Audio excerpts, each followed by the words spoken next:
This is the basketball show. What they gonna say next? Yes, we are ready for episode 10 of the basketball show, proudly brought to you by TCL Mobile, 2K and News Corp. I'm Jo Healy, alongside Shane Heal as always. Hammer, how you going? 10 episodes already. Of the season, yeah. I just rolled in here with the amount I've eaten over the weekend. Happy Easter to you. Happy Easter to you. Nice to see that shirt for the 10th time this season. No, well. about 6 I reckon. I'm down. I've got my wardrobe in the car. All right, we're going to kick things off with Under the Hammer this week. Kings coach Adam Forde raised a few eyebrows with some of the comments he made on the NBL's refereeing. Before we get into it, let's take a listen. When you walk into Perth Arena, now I'm not going to speculate why it is. It just is. But when you go back the last 3 seasons, including this season, the foul difference in favour of the home team is 4.67 in favour of Perth. Now I can't speculate why that is, because that is a guessing game. I'm telling you what the facts are. When you go back to every home game over the last 3 years, the foul difference in Perth's favour is 4.67, regardless who they're playing. So, I mean, I want to replicate that. I want to ask the refs and I want to talk to Scott Butler and say, hey, how can we do that at Sydney? Because the next closest team is nowhere near it. You can combine the second and third team home court difference in the foul count and it doesn't add up to that 4.67. The feedback we have is, yep, the last 2 tech fouls that you guys have got are unwarranted. And, you know, what's marginal is really a case-by-case scenario. And unless you have a reputation, because also we got to factor in the human element, and I get that. There is a human element. We saw the human element today. We had a local ref call a foul on Casper Ware for a clean block on Bryce Cotton, and that's a 1-point game. There's a human element. Sure, I get that. On behalf of the basketball community, I thought he was good. I thought he was good. I thought that, you know, when you can bring up stats, sure, he was emotional and everything else, but I liked it. I thought it was fair, and I think that most people in the basketball community, if you've been a player or a coach that's gone to that stadium in front of 13,000 people and you have been on the other side, you would agree that they get more home calls than any other team in the competition. And what I hate about this conversation is the majority of the Red Army jump on and go, oh, well, we've won games on the road and we've won championships and all the rest of it. I'm not saying that they've won championships because of their home cooking. Mm-hmm. They're a great team. They've won on the road championships. We know that. But there is no doubt that anyone's been in that environment knows that there are calls that are made because the refs are human and they're affected by the home crowd. Well, there are a few other significant names, I suppose, in the basketball industry that have talked about it, that have come to Forde's defence and said that they think he did the right thing. Chris Anstey is one. He said it was factual, relevant stats, as you said, and common sense. Mark Worthington says, bravo, Forde, really liked what you had to say. And Joe Wright jumped on that as well and said that he had to stop talking to Butler as a coach, specifically saying he's great at constructing the narrative that the league wants. What do you make of that? Well, I'm not getting involved in all that, but I am saying what Forde said's right. And they're all people that have been on the other end of it. And you do. I mean, and well done to Perth because they get there and they create the atmosphere that puts pressure on the referees. And you can't tell me that referees don't want to get cheered rather than booed. That's just human nature. They want to get their big cheer. There was one call on the weekend that one referee, he saw through, he had X-ray vision. I stopped it at home. And he had X-ray vision. He made a call through 2 people that he had no vision of being able to see whatsoever. So he guessed wrong. But that's just what happens when you're in that environment. And they get a lot of calls. Well, Simon Mitchell jumped on Forde's comments as well in their game over the Breakers. Take a listen to this one.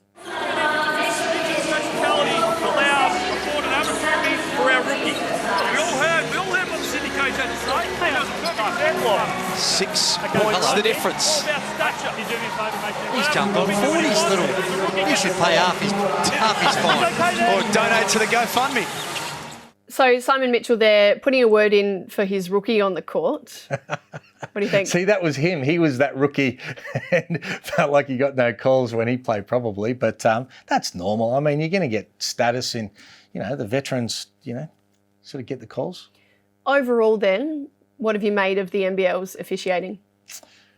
Oh, it's up and down. I think it has been, and that's the way it's probably going to be. It's inconsistent stages. Sometimes it's good, sometimes it's poor. But what more can you say? It is what it is until they get full-time referees, I suppose, across the board. Yeah, and there's a number of full-time referees. I think they're trying. There's no doubt. You can see Scott Butler's trying, probably just don't have the depth, and there is the inconsistency. That's life. Can't do anything about it. But I think that fact that Forde said what he said, he got his fine, the NBL's done what they're supposed to do. It's created a little bit of opportunity to be able to talk about it. We all move on. Right, we're moving on as well for our TCL starting five.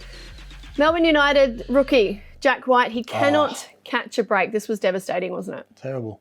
Just felt for him. You know, as a parent, you sort of sit there and you think, oh no, it's like, you know, he's such a good kid, plays such a valuable role. You can just feel his pain and you just sort of, you know, just hope that it wasn't going to be an Achilles. But as he was going off, you're like, it's going to be. And you sort of sat there and he didn't want the cameras on him. And yeah, you just feel for him. So head up, mate, and keep going and persistence and he'll be good to go.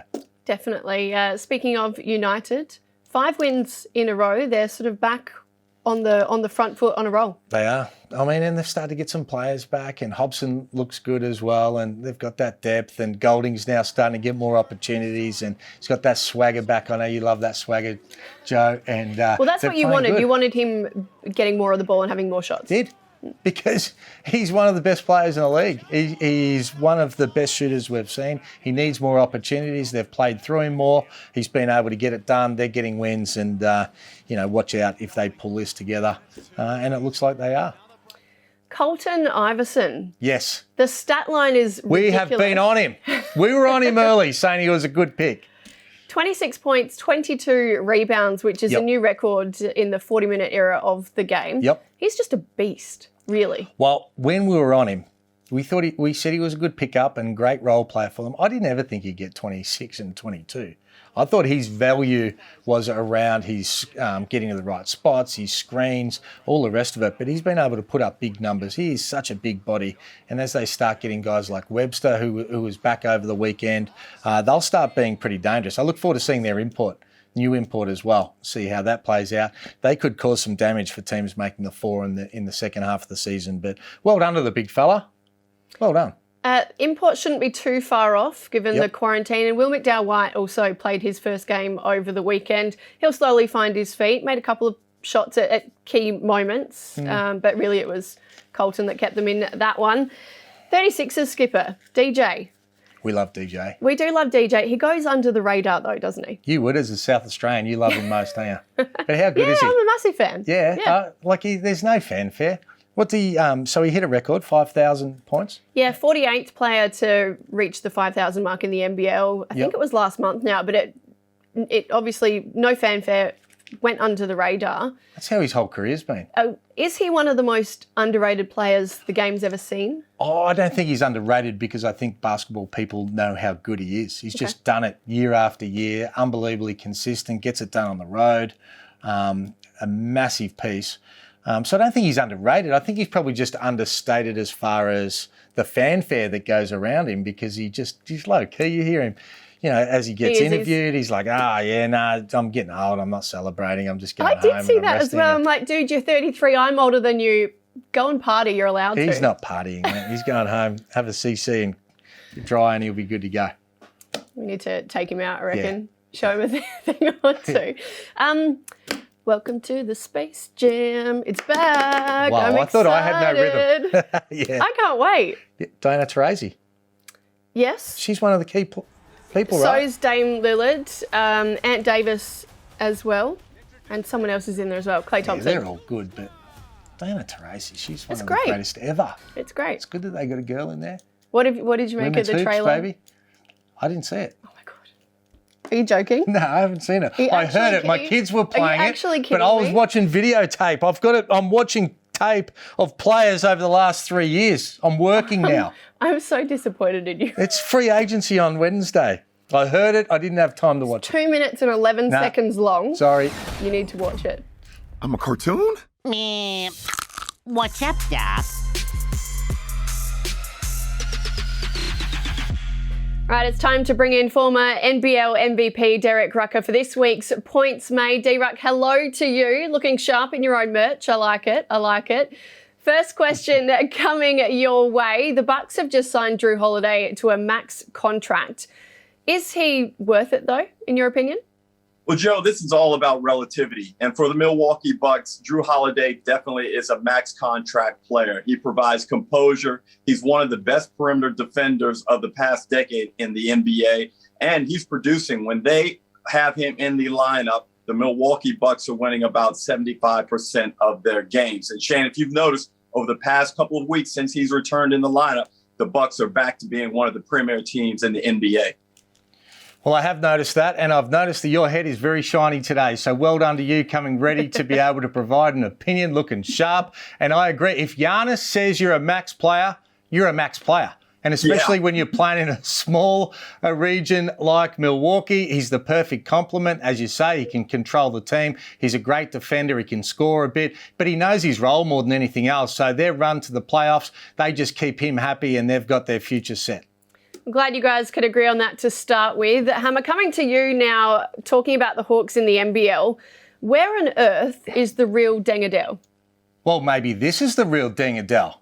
I don't know. I didn't know much about him. I'd read about him playing in the G League and he came hyped. I know Dory was beating his chest about the signing him, and he's one of the highest paid players in the NBL from all reports. But maybe this is who he really is. Because just let me read you a few stats. He had 4 points and 3 rebounds and a 32-point loss against Phoenix. He was 1 from 6 a few days later against Adelaide, minus 23 points in the plus minus. Maybe this is the real Deng Adele. No, I think, once again, I don't know what happened to you over the weekend. I'm going to have to text your wife, Jenny, and see what she's putting in your food, because you were really grumpy over the weekend. First, you were slaying Justinian Jessup, who's a good player and is going to be an NBA player. You destroyed that guy. I hope he doesn't have Twitter. But anyway, back to the subject. I'm not going to totally agree with you, but I think we expected too much from Deng Adele. I don't think this is who he is. He averaged 14.5 points a game at Louisville, Shane, in his final year. So he has some ability. But in terms of whether he was going to be this really solid NBA player, I think that expectation was too great. And now he's got to kind of revisit where he fits in the whole global basketball scheme. He just may be a very good NBL player one day. Well, very good. But we expected what they promoted and what his pay packet is. That's what we expected. Nothing more and nothing less. And at the moment, he's not even close to it. If he's the highest paid player in the NBL, he's certainly not living up to that expectation at the moment, that's for sure. Derek, coming to you now, I want to ask you about NBA blowouts. The Jazz and Knicks have both had huge wins recently. The Raptors got over the Golden State by, I think, 53 points, prefacing that with the fact that Steph didn't play. But what on earth is going on? Look, it's a really strange time. As we know, we're seeing all types of crazy results right across the board. All you had to do was watch the women's NCAA March Madness. The men's was crazy. And you're seeing it in the NBL. There have been some crazy blowouts this season. And the NBA, it's no different. Look, people's mindsets are in a different place. And as Shane always says, it's all about your mindset. And if you don't come out ready on any particular day, we can see these lopsided results. And also, maybe sometimes the players are just fed up. When they get behind, they just toss it in and say, hey, we'll take this one. Let's move on, Shane. Well, I think this is what happens once you get to that all-star break and that home finish line is in sight. The poor teams get poorer because they start breaking away. The culture's not great. There's been trades made, all the rest of it. And the good teams, they're starting to consolidate themselves. They're playing for minutes. They want to get in the rotations. They're putting their foot down and they're trying to really blow teams away because then they can rest their stars and get their bench involved as well. I think there'll be more of this coming in the second half of the NBA. All right, guys, the Pelicans have signed Isaiah Thomas to a 10-day contract. My question, Hammer, can he stick with them following that, do you think? Well, I hope he can. I mean, he was a fairy tale story back at Boston, averaging 18 points a game. We loved watching him. The problems he went through and the emotions he went through with his sister, who's a superstar. He beat the odds at his size of being able to do some crazy things, and it's been a fall from grace for him. I hope he does. I hope with this opportunity he makes things happen. I think it's a great story of persistence. I'm not sure that he will, but I've got my fingers crossed for the little fella. Yeah, well, you danced around it a little bit. The question was, do you hope he can? The question is, can he? And yes, he can, but he won't. Because, look, they've got a tough lineup coming ahead. Let me read who they have to play. The Hawks, the Nets, the Sixers, the Cavs. Now, you may smirk at the Cavs, but they have 2 really good young guards. The Kings, we know De'Aaron Fox is a monster. And then they have the Wizards. And I'm sure you heard about this guy who you said was washed up 3 weeks ago, Russell Westbrook. He's on fire. Isaiah's really going to have his hands full. I don't think he's going to make that roster, Shane.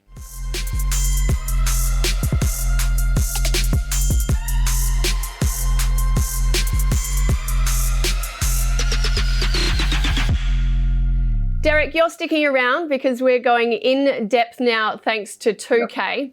I want to ask you about the NCAA tournament. March Madness is just about to wrap up. If you had to pit the top men's team against an NBL side, who would win? That's a great question. And I believe that a top NBL team would beat the NCAA champions by at least 8 to 12 points. We've already seen that an NBL team on its night, when it's cooking, can go toe-to-toe with an NBA team, right? These NCAA teams can't even think about playing against NBA teams. It's ludicrous. And they were talking about some of the great Kentucky teams. Oh, yeah, they can beat the worst team in the NBA. No, they can't. Okay? So let's be quite clear. I would say the top 4 teams in the NBL would most likely beat the NCAA champion. And I agree. And you can speak from experience because back in the day, we used to go and play against all of the top NCAA teams. We played against Duke. We were at Rumparita playing against Kentucky and UCLA, all of those teams. And we were able to beat the majority of them, even though we were there playing 9 games in 13 days and enjoying ourselves along the way.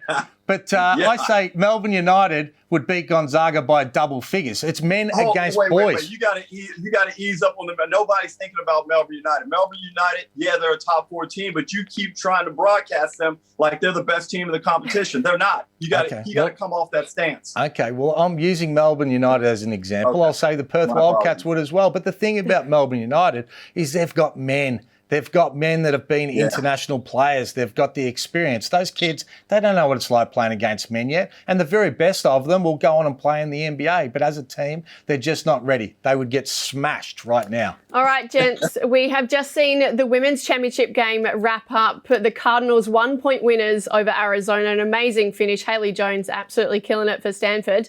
My question then, if you had to pit, say, the Cardinals up against the Flyers, Coach Hammer, who wins? Well, I would say that Stanford go down by about 30 points to Liz Cambage. By 30 points. I'll give you a couple of examples. The director Dave's given me these. Sophie Cunningham was the 13th draft pick. She averaged 18 points a game in her final year at college, came here and played in the WNBL, 11 points a game. Bridget Carlton averaged 22 points a game in her final year. She was drafted at 21. She averaged 11 points for the Fire. The league in the WNBL is women. We're talking about the second best team in the world with the Opals, not talking about college kids. They're smaller, they're not as physical. They would get smashed by 25 or 30 points to Liz Cambage and a whole lot of international players with the Flyers. Fact. Now, I don't disagree with your statement that the Flyers would win. I'm a bit concerned about the margin. 30. I'm not so sure about that 30. margin. Lock it in. No.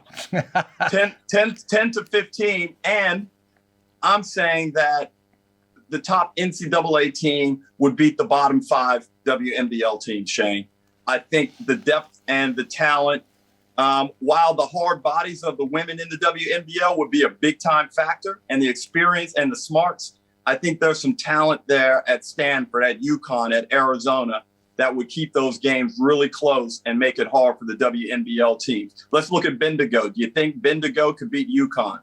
Bendigo would lose by maybe not 25 of what we saw last year. And I agree with the bottom 5 teams. The teams that didn't make the playoffs. Thank you. That's exactly what I agree with that. By the associative property. Hey, gents, my question was the Cardinals against the Flyers.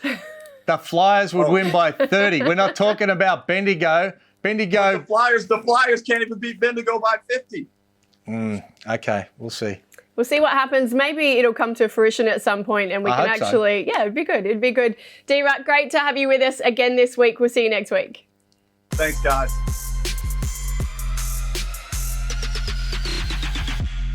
Well, it's time for In the Spotlight now. Hammer, I know we touched on the Hawks and Dangadell already. I want to ask you about Justinian Jessup, though. There's been talk that the Warriors might pick him up early. Mike Lee, one of their scouts, is out here looking at him. I guess my question is he ready for that level yet?